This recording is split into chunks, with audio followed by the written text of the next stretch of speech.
Good morning, it's the 26th of August. It's about 8:15 I think in the morning. Just down on Park Avenue in Ventnor on the Isle of Wight, right next to Ventnor Park. And given it's so late in August, it's the kind of time when you might expect a few migrant birds to be hopping about. Probably not down here though, more likely up on the downs, or at least more likely to be easier to find up on the downs. This really comes to its own down here very late in the season, sort of late September into October and November, when a lot of the birds, the later migrants, are pushed down in the undercliff and the vismig has really ramped up. At this time of year, late August, it's better up on the downs. But I'm parked here, so I'm just going to have a walk, very quick walk through Ventnor Park along the stream here. So come mid-September I'm going to be looking at every robin just in case there's a red-flanked bluetail. But that's mid-September onwards, not late August. Kind of needle in a haystack at this time of year. You know, it's the time of year for melodious warblers, and done some cutting of vegetation here. Yeah, it's that time of year when things are creeping around in the shrubberies. Very difficult to find. I've never found a Hippolaeus warbler in Ventnor Park. I found a Rad's warbler, which is pretty amazing. Hang on, Rad's warbler. Blah. What's a Rad's warbler? Is it Sylvia? God, my mind's blank at the moment. Rads. Or is it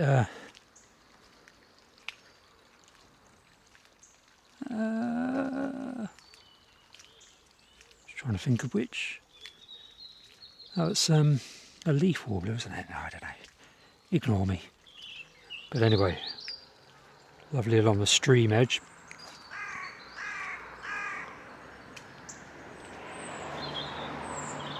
Nice bit of cover for the moorhens and mallards. They used to just cut this down every summer, totally destroying the cover. Now thankfully they allow the cover to develop. Hopefully they're not going to chop it all down this autumn, which would again expose the moorhens especially to predators. As it is, it's nice habitat. Obviously tidy it up a bit, but don't chop it all down.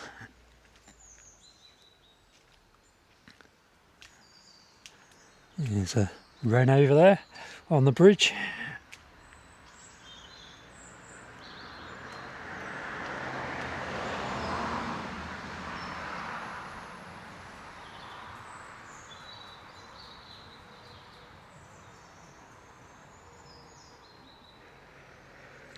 He's looking in crevices on the rail.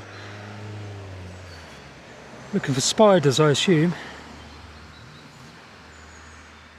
Going to disturb him, unfortunately.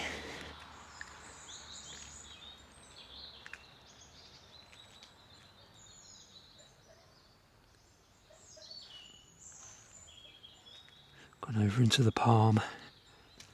Anyway. Can't see any more hens. Sure they're around somewhere.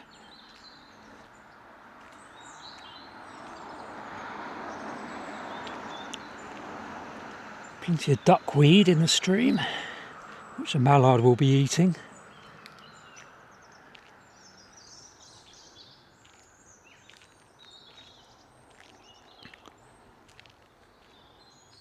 Unfortunately, there are carp in the wider, deeper bit of the stream up here. Carp just disturbed the bottom, and they're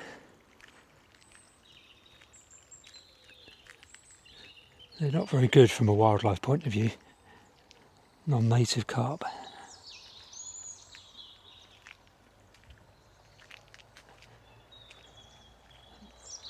They look in a pretty bad condition. That one there doesn't look very happy.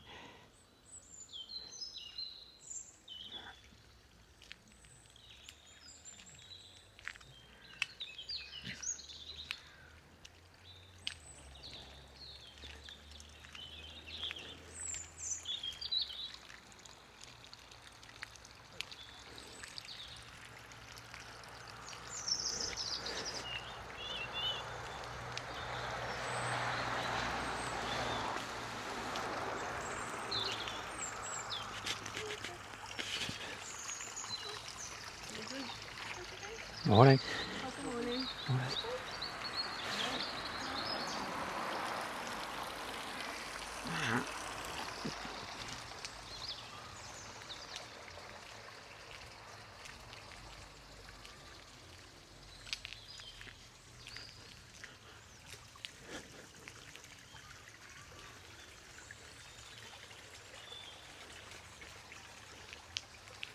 Yeah, certainly not seeing any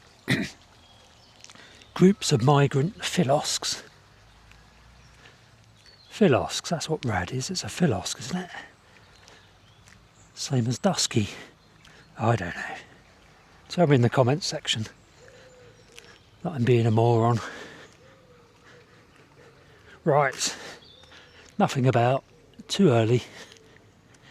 Should be up on the downs where there'll be redstarts and flycatchers and windchats and God knows what else.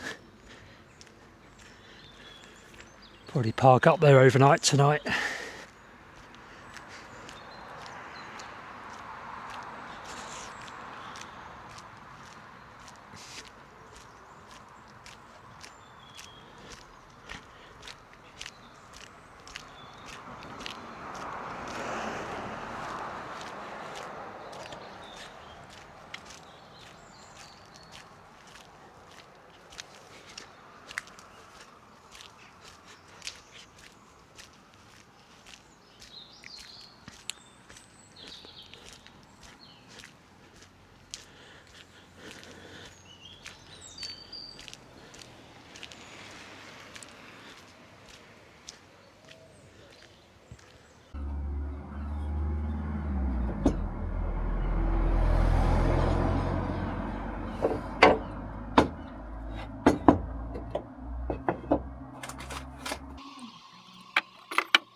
Two plywood dimensions, so the top should be 101, it is 105 millimetres.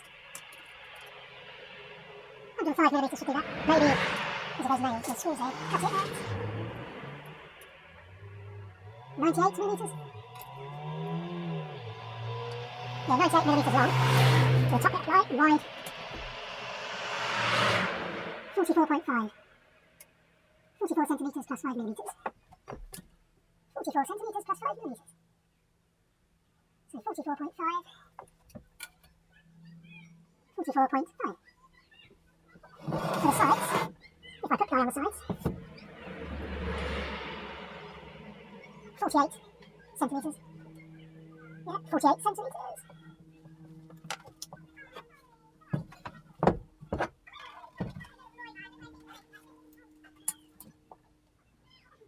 48 centimetres. 48 centimetres by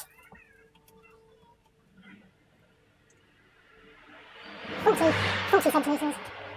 40 centimetres. Let's see, it's also 40 centimetres at the other end.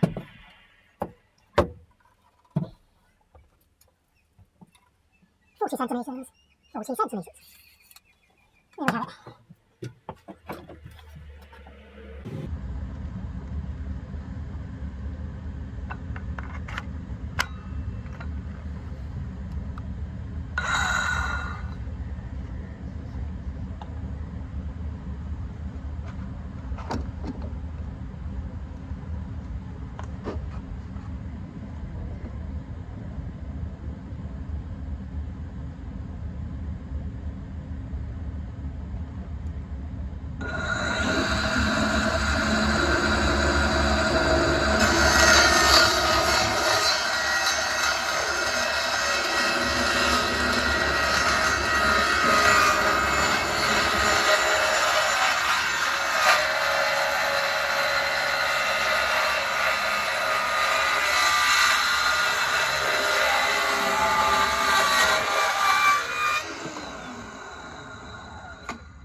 So the great thing about this kind of a prototyping of van build is you can really judge what you do and don't like about your initial ideas. Now what I definitely do like is the bed. It's very comfortable, it's a nice height, and I'm quite liking the bench seat there. I'm going to cut the foam to size because I know it'll be the right size wherever I end up putting the bench. So I've got an option of leaving the bench there or putting it along here. It's the right size for either location. So I'm liking the bed, definitely. Like I said, I like the bench height, or the bed height, but I might still raise it up to this kind of height, about a foot higher. Because what I'm not liking is that I can't walk straight through to the back doors. And also I can't operate the latch on the back doors from the inside as it currently stands. Although I'm pretty sure I can build a kind of a mechanism, wires, to be able to lift it without directly clutching the latch itself. I'm pretty sure I can do that. So yeah, good thing about prototyping is I can tell what I'm liking and what I'm not liking, and I can modify it without it already being done. What I'm about to do is cut some foam as basically the seat and the backrest part of this bench seat. Not really sure how I'm going to cut this foam, but I'm going to use this bench, the back of the bench, as a template. Yeah, that marks that nicely.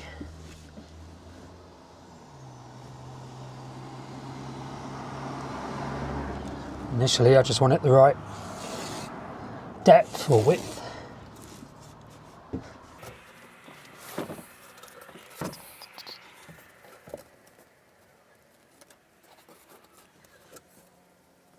Make sure I get it reasonably straight. Now bear in mind, I'm going to be replacing this foam when I get the money, get enough money, so it's just a short term measuring up.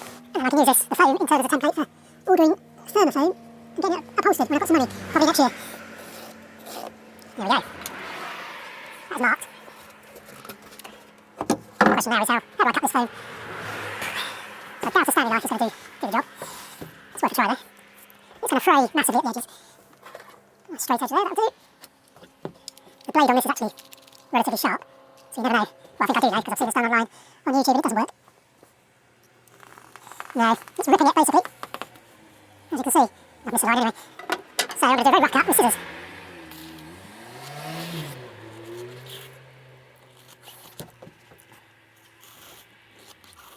It's actually not doing a bad job.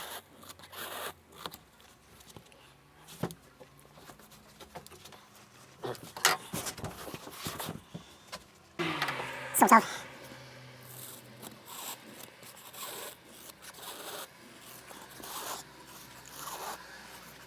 I've seen other people use electric kitchen knives for this pretty successfully. Of course I don't have one of those in my van. Don't think I ever will.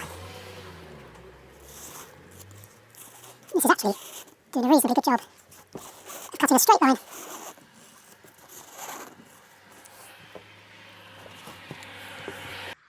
So conceptually, we have the bench.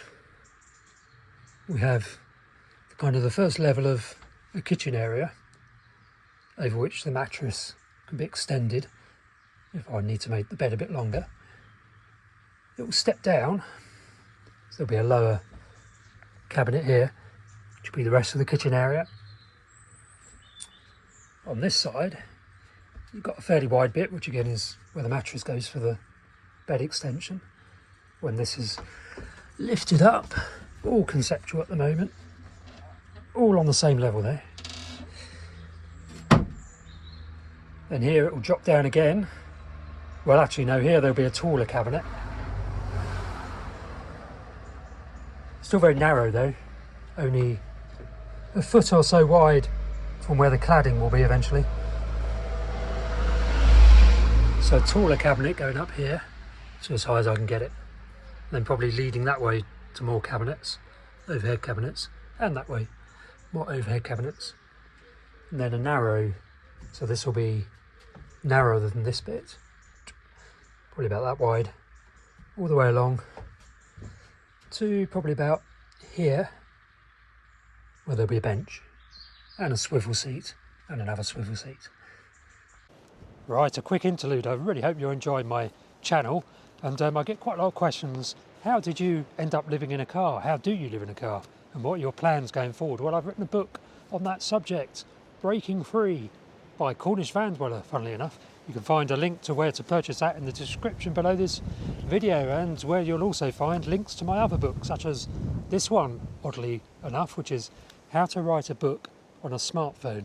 And this book was actually written on my iPhone Mini 13 using voice to text dictation. And you'll also find this book, Bird Watching Around Ventnor. Link to that in the description below this video, and this one as well, Wildlife Watching Around Ventnor. I've written about 10 books, all of which are linked in the description below this video. Right, let's get back to watching my videos.